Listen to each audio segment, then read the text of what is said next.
Hello, friends. This is Luke. I'm just going to give you some uh, insights into the props that we're going to be using for the teacher training.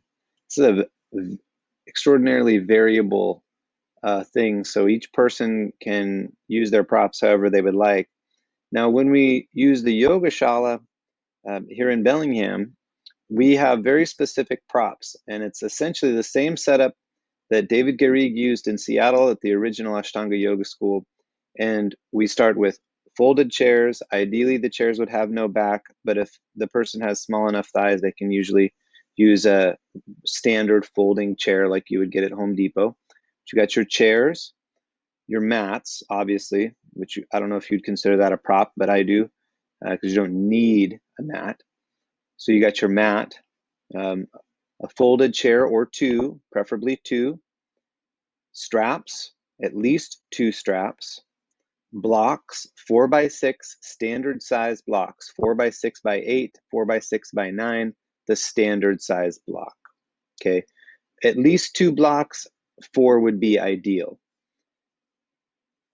Then blankets and or bolsters. And I say this because all of the content that we use bolsters for can be substituted with blankets. So if you're on a budget, or by all means, if you just look at a bolster and you think, man, I am not paying that much money for a glorified pillow, then just use blankets. Now, yoga blankets are just blankets. Wool has some anti-microbial qualities to it. I like the feeling of wool too. It's itchy, but it's got good support.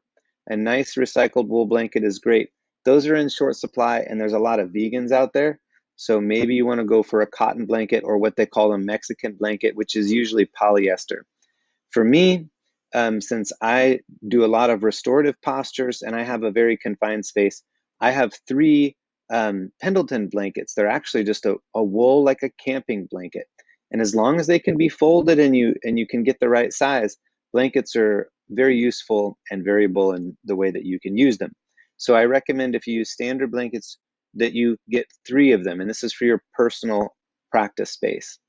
Other than that, there are certain props that you might find that aren't even on the list. And I'm not going to list all of them here, but for example, there's um, Setu Bandhasana tables that the Iyengar tradition utilizes. There's back bending arches that are designed that can go in yoga shalas. We have this inversion table at the yoga shala, which is weird looking, but it works. I use what's called chirp wheels for my back bends because I have osteoarthritis in my lower spine. There are certain props that each person can utilize, and that you can take that as far as you want. But for the basic 200-hour program, this is all you need: a mat, a chair or two, 2 to 4 blocks, 2 to 4 straps, 3 to 5 blankets, and that's it.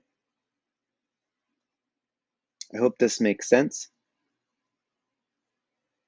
You can get your eye pillows, your lavender infused sandbags, your specialty yoga toes, and everything that you want on top of this. But this is what you need. I like to use Manduka. It's a company out of California. That's Manduka. I like their props. I'm not saying I like them as a business necessarily. I'm just saying that their props tend to be pretty solid. And I prefer a cork block or a wooden block. I personally don't like foam blocks just because I don't like the feel of it.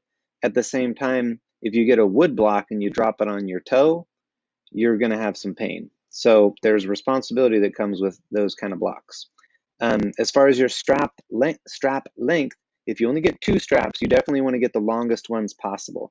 But if you get like 4 straps or even more, you can go with an 8-footer and they're a little bit quicker. And you can link straps together. Thank you very much. Enjoy.